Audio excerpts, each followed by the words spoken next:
Bismillahirrahmanirrahim. Assalamualaikum warahmatullahi wabarakatuh. Kembali lagi dengan saya Hendri Novianto di perkuliahan pemrograman web 1. Materi yang akan kita bahas kali ini adalah manipulasi elemen. Oke.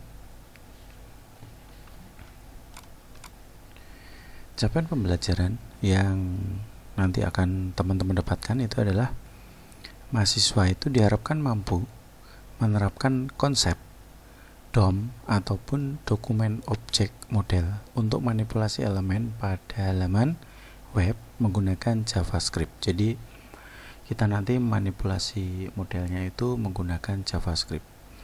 Nah, kita kan punya program basicnya HTML ya. Itu nanti kita manipulasi menggunakan JavaScript. Indikator yang akan didapatkan oleh teman-teman itu nanti teman-teman dapat mengubah atau manipulasi elemen HTML menggunakan JavaScript sehingga tampilan halamannya itu berubah sesuai dengan perintah. Nah, biasanya ada proses input, kemudian ada outputnya, kemudian ada alert kayak gitu. Jadi kita nanti melakukan modifikasi.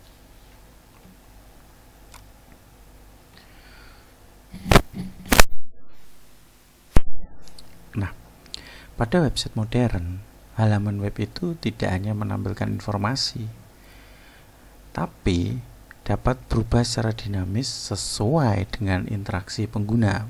Nah, kalau biasanya hanya menggunakan HTML dan CSS itu kan interaksinya biasa.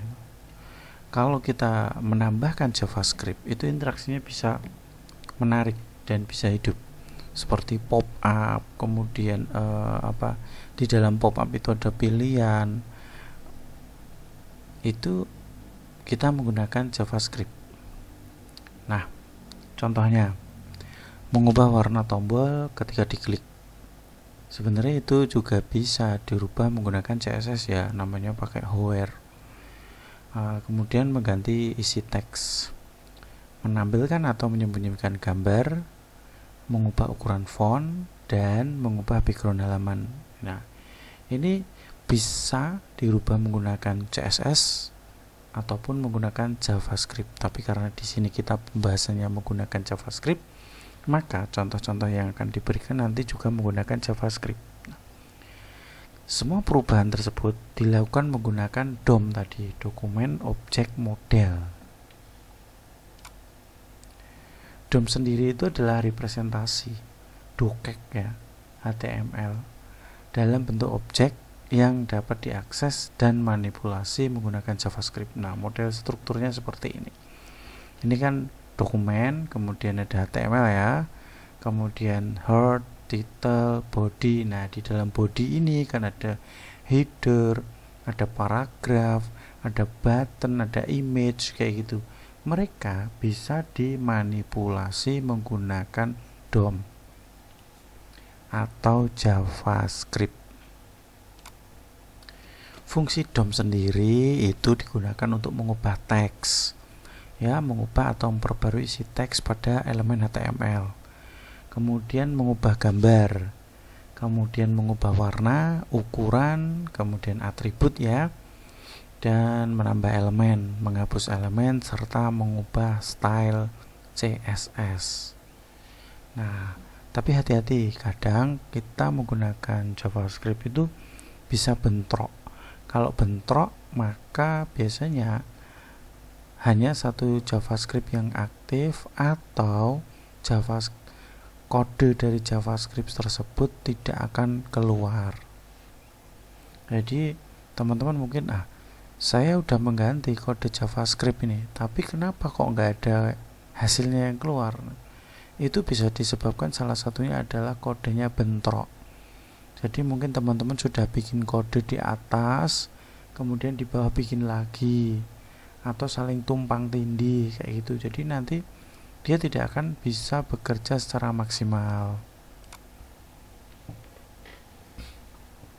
Nah, ini adalah teknik mengambil elemen dari HTML ya. Di situ kan ada HTML heading, Satu, ID judul belajar DOM ya. Kemudian let judul ya, judulnya itu ya diambil dari HTML yang di atas ini, kemudian di bawah ini JavaScript-nya. Dokumen get element by ID judul. Nah, jadi ini dia itu ngambil dokumennya itu by ID, ID-nya itu yang di atas ini. ID-nya apa? ID-nya judul. Nah, kalau nanti ID-nya buku, ya berarti di sini ID-nya buku. Karena kita ngambilnya get elemennya itu by ID. Jadi otomatis di atas sudah harus dibikin dulu elemen ID yang akan dipanggil itu apa, gitu. Kemudian ini kita pakai paragraf ya, paragraf kelas. Nah, di sini dia menggunakan class name-nya menggunakan teks ya, sama. Ini dokumen.get element by class name. Nah, ini by class name. Kemudian apa nama kelasnya? Teks. Kalau tadi di atas menggunakan ID, di bawah menggunakan kelas. Kemudian berdasarkan tag, let paragraf sama dengan dokumen.get element by tag name P. Karena apa? Tadi tag name-nya, contoh ya di atas ini, tag name-nya adalah P. Gitu. Kalau tag name-nya ini jenengan ganti, contohnya jadi yang lain lah, B ataupun jadi S kayak gitu ya. Kalian nggak manggilnya itu di sini ya sesuai dengan indeks yang di sini ya. Indeks kelasnya, indeks ID-nya kayak gitu. Jadi nanti disesuaikan. Kalau ini kan tag kan, tagnya. Nah, kemudian di sini dokumen.get element ini by ini sudah otomatis dia itu memerintahkan untuk mengambil elemen yang ada di atasnya. Nah, by apa? By tag name, by class, by ID, kayak gitu. Kemudian di sini menggunakan query selector, ada lagi dokumen.query selector. Nah, kalau query selectornya itu di sini kita kasih tanda pagar judul gitu ya. Nanti yang diambil itu cuman elemen pertama saja. Kalau kita ngambil .text ya, dibedakan ya. Di sini ada tanda pagar, di sini ada dot. Itu berarti dia mengambil semua elemen. Dua ini query selector ini sudah berbeda maksudnya.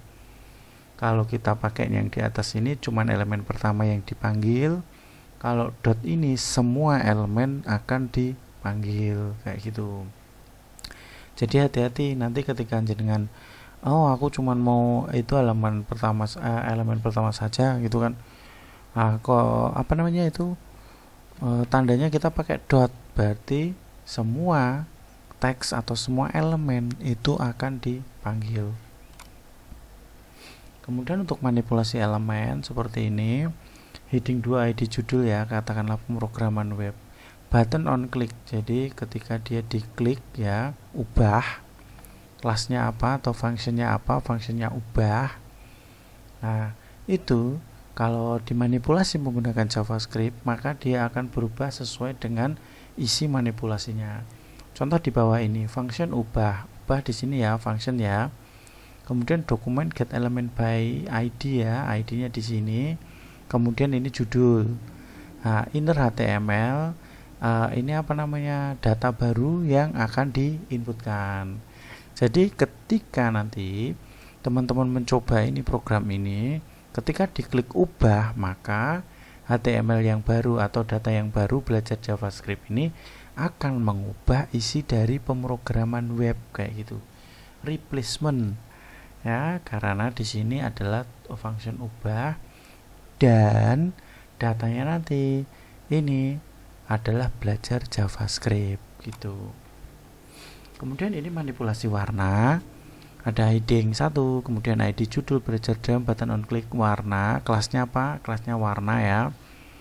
Warna di sini itu adalah kelas JavaScript di sini, function warna. On click ini langsung ngambil dari warna di sini ya. Jadi programnya ada di sini. Ini hanya digunakan untuk reference atau link. Nah, jadi nanti di sini otomatis dia akan mengarah dia akan nyari function warna. Ketika diklik ubah warna, dokumen get element by ID judul style.color itu jadi merah kayak gitu. Jadi ketika diklik ubah warna, maka belajar DOM ini dia akan berubah jadi merah karena apa? ID judul di sini dia ditambahkan style color isinya red atau merah. Nah, jadi cuman simpel-simpel sekali, gampang itu. Kemudian manipulasi ukuran huruf. Nah, kalau tadi kan style color, sekarang font size ya. Itu kalau jenengan pakai aplikasi biasanya pakai apa? Kalau saya pakai Sublime ya. Itu nanti dia akan bisa akan dibantu reference dari framework yang digunakan kayak gitu. Kemudian ini manipulasi background ya, dokumen, body. Nah, kita masuknya kemana? Ke body atau ke navbar atau ke footer atau ke header kayak gitu ya. Itu nanti dipanggil atau diarahkan karena setiap kita bikin program HTML itu kan biasanya ada head, kemudian ada body kayak gitu kan. Nah, karena di sini mengubah background biasanya kan ada di body kan, style, background, color itu sudah sintaks yang memang seharusnya masuk ke situ gitu, seharusnya dipakai gitu. Itu light blue, nanti otomatis dia akan berubah sendiri. Kemudian manipulasi font ya, sama style, font family gitu, Arial, kemudian Times New Roman dan lain sebagainya. Border ya sama, bedanya cuma di sini border doang. Border ya 2 pixel solid black. Jadi bordernya itu adalah 2 pixel, sifatnya solid, kemudian sifatnya solid black. Manipulasi gambar. Nah, ini ada image, ID gambar ya, source kucing.jpg, kemudian width-nya 250. Button action, on click-nya ganti ya, karena function ganti sudah dibikin. Ketika diklik, maka dia akan berubah jadi anjing.jpg karena di sini dipaksa elemen by ID gambar itu untuk mengambil source dari anjing.jpg. Dengan catatan kalau pengambilan seperti ini dia harus satu lokasi. Kalau nggak satu lokasi dia nggak bisa. Kalau nggak satu lokasi sort ya, nanti terus lokasinya di mana, tekanlah home, kemudian unsa slash kayak gitu. Nah, jadi nanti harus disesuaikan dulu.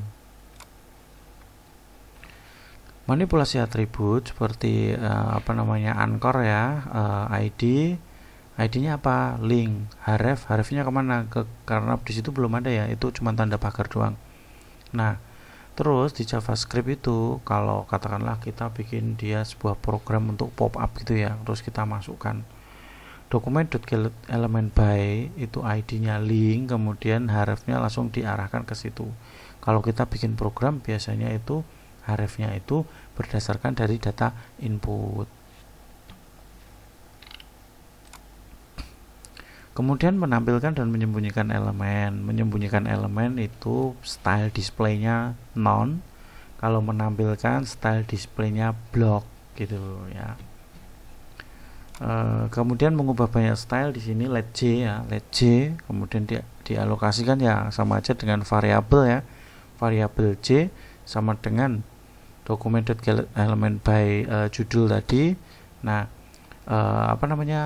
elemen ID judul tadi itu semua stylenya diganti J dot style color, style background, style padding, style border, karena J itu adalah variabel yang sudah didefinisikan tadi.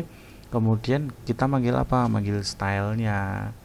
Nah, stylenya kita yang mau ubah apa, color, background color, padding, border radius kayak gitu. Nah, jadi kalau kita mau setting banyak itu modelnya seperti ini.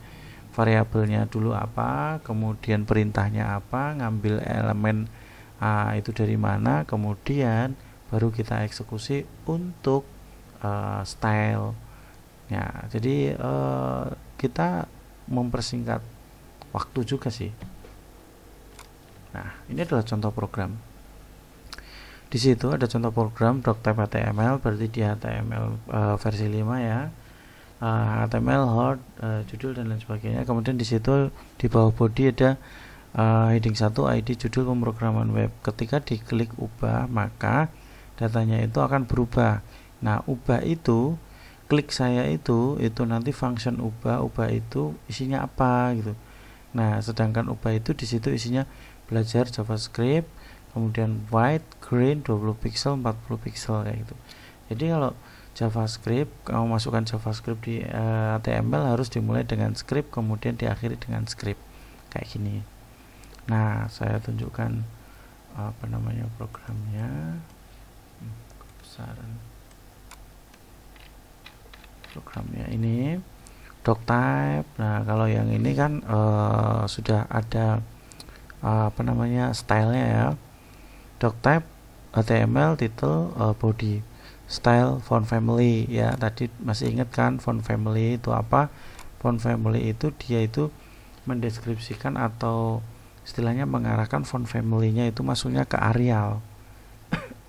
Karena kan banyak sekali kan. Jadi langsung kita tentukan. Kemudian input display block, berarti displaynya keluar kan. Displaynya diperlihatkan, margin buttonnya 10 pixel. Nah, teman-teman kan ada margin button itu kemudian ada margin top kayak gitu. Nah, itu 10 pixel. Kemudian paddingnya 8 pixel. Error berarti kita ngambil semuanya. Color right itu kalau nanti terjadi error ya semua programnya. Terus kemudian di sini, nah di sini ada body lagi adalah from registration. Nah, kalau di sini tadi kan bodinya dia itu cuman istilahnya membuat sebuah apa namanya image mengubah sebuah tampilan kayak gitu. Nah, terus di bawah ini ada apa perintahnya juga. Heading 2 from registrasi, ini from on submit ya, return validasi, berarti dia itu nanti harus divalidasi dulu. Input ID-nya nama, ID email, ID password, kemudian ada ID pesan. Input type submit. Nah, ini teman-teman otomatis semua sudah pada paham ya, ini proses form ini. Cuman di sini kan ada on submit ya, return masuk ke validasi, masuk ke function validasi ini. Di bawah sini ada function validasi let nama ya, sama aja let itu variabel ya, cuman sekarang lebih cenderung ke menggunakan let nama, let email, let password kayak gitu. Di situ document.get element by nama, nah bener kan. Kemudian by email, by password itu. Kemudian di sini ada value. Nah, itu adalah nilainya. Kemudian document.get element by pesan inter HTML nama wajib di sini. Ini adalah contoh document get element by. Ini pesan ya, dia masuknya ke pesan. Pesan itu apa namanya ini? Nah, apa sih isinya? Nama wajib diisi. Kalau dalam apa namanya, dalam kotak atau kolom pertama itu nanti pesannya nggak diisi, maka ini akan muncul. Nah, di sini itu ada return false. Return false itu berarti nilainya itu tidak disimpan atau tidak dikembalikan kayak gitu. Kemudian di situ ada return mana tadi? Nah, ini return false sama ya, return false sama elemen by pesan, kemudian ini password minimal 8 karakter, kemudian pesan tidak disimpan atau teruskan, kemudian di bawahnya ada return true. Di bawahnya ada return true. Return true itu berarti formnya itu dikirim. Jadi setelah Setelah selesai itu nanti formnya dikirim. Nah, itu JavaScriptnya selesai. Kalau di sini ini kan adanya return false. Return false berarti formnya itu tidak dikirim, dia disimpan dulu kan, simpan dulu, kemudian setelah itu baru nanti dikirim menggunakan return true gitu. Ini untuk programnya, coba dilihat dulu programnya. Nah, ini programnya. Nah, ini masuk user desktop coba HTML. Nah, ini ya sama ya, ini adalah coba.html ya. Nah, modelnya seperti ini. Tadi di sini kan ada get element inner ya, inner ini nama nggak saya kasih, ini coba saya kasih submit query, nama wajib diisi, nama saya, kemudian password minimal 8 karakter. Kalau saya kasih 1 2 3 4 5 kira-kira gimana? Nah, dia nggak mau masih password minimal 8 karakter karena dia diinstruksikan jumlahnya itu adalah 8 karakter ya. Diinstruksikan jumlahnya adalah 8. Nah, ini if password.length. Jadi jika di sini adalah logiknya passwordnya itu kurang dari 8, maka dokumen elemen by pesan itu password minimal 8 karakter. Tapi jika passwordnya sudah lebih dari 8, maka dia akan berhasil. Kita coba ya, kita coba 1 2 3 4 5 6 7 8. Nah, ini tandanya dia berhasil karena tidak ada pesan yang muncul lagi gitu. Oke, karena ini sifatnya cuman contoh, dia nggak bisa ngirim kemana-mana gitu hasilnya ini tadi. Oke, kemudian untuk validasi DOM mudah sekali ya kayak gini ya. Kalau teman-teman ada yang mau ditanyakan, silahkan tanyakan saja di kolom komentar juga nggak masalah. Kemudian tugasnya buat sebuah halaman website interaktif bernama profil mahasiswa yang memenuhi ketentuan. Nah, ini adalah menampilkan nama dan lain sebagainya ya. Saat tombol ditekan nama berubah, warna teks berubah, ukuran. Nah, ini adalah sebuah permintaan. Kalau ubah profil nanti semua otomatis akan langsung berubah. Nah, berubahnya jadi apa silahkan ditentukan sendiri. Namanya katakanlah Santoso diganti Santisi atau Santi kayak gitu ya, nggak masalah, monggo silakan. Nah, mahasiswa diminta menjelaskan bagian kode JavaScript yang digunakan untuk manipulasi setiap elemen DOM. Jadi nanti kode programnya silakan dicantumkan di Word, di atasnya kode program, terus potongan program itu seperti ini. Ini adalah Anchor ya, ID bla bla bla. Nah, ini fungsinya apa tuh ini? Kayak gitu. Kemudian cara membacanya seperti apa kayak gitu. Nanti tolong dituangkan ke dalam Microsoft Office Word, kemudian dikirimkan ke link. Nah, saya nggak tahu teman-teman itu ketika dikirimin video untuk YouTube itu dilihat atau enggak, tapi saya mau nanti ketika teman-teman lihat video ini nanti tolong silakan ketikkan nama kalian di kolom komentar. Itu untuk presensi dan bukti bahwa jenengan sudah melihat video ini untuk pembelajaran kita. Oke, sekian, wabillahi taufiq wal hidayah. Wassalamualaikum warahmatullahi wabarakatuh.